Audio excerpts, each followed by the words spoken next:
While it is encouraging that most of Gen Z here at Rutgers University will be voting, a major question that remains is what issues matter most to them. After hearing Zach's story, I knew I had to take my leap of faith. Those bribes included hundreds of thousands of dollars of cash, a new Mercedes-Benz, and gold bars.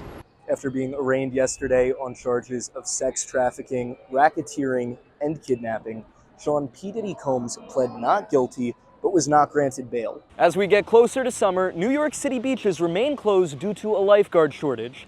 The NYPD is doing their job to help by implementing drones with life-saving devices. If overcrowded trains and constant delays weren't enough, New Jersey Transit is raising prices over 15% in the month of July. With the resignation of his chief counsel, Lisa Zornberg, and a federal investigation that's led to the raids of multiple top officials, the controversy surrounding Mayor Eric Adams continues to grow. Experts are saying you should check your refrigerator and give these a toss.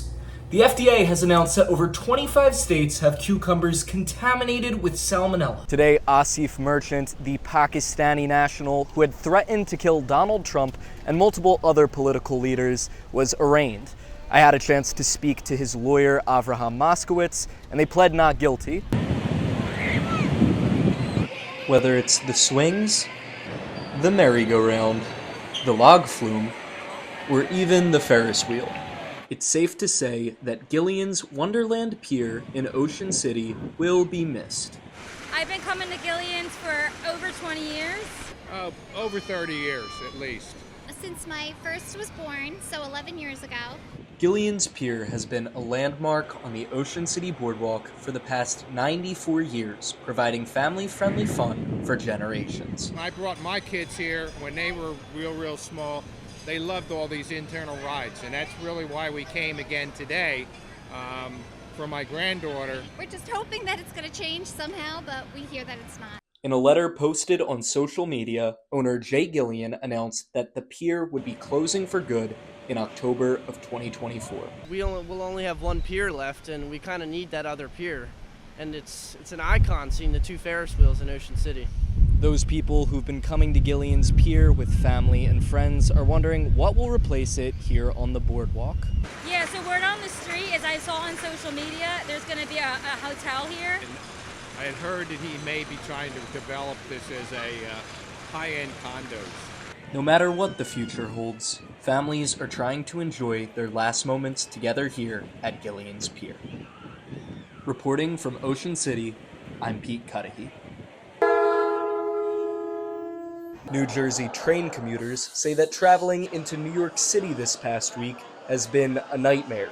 I spent one morning stuck on the train for an hour. The trains going back home have been very delayed, and it's just been hard to kind of like coordinate my route back home. Commuters say that each day has been filled with delays and cancellations, with little communication from NJ Transit.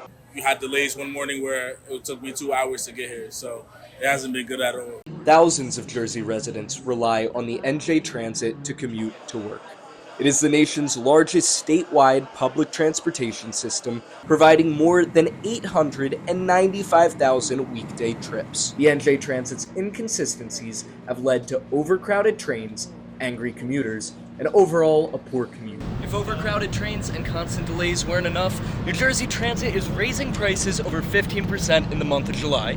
That's actually crazy to think that they would raise prices, but they haven't fixed the issues that's going on within NJ Transit. I just don't understand, and I feel like that doesn't make any sense because you have to start at the base level before you go ahead and try to build it up and increase, and they haven't taken care of the base problems yet. New Jersey Transit has already made $96 million from budget cuts and is still raising ticket fares for the first time in nearly a decade.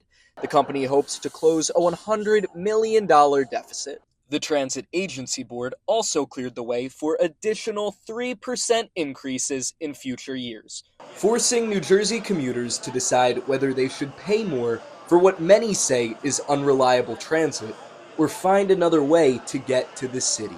Reporting from New Brunswick, I'm Pete Cuddihy.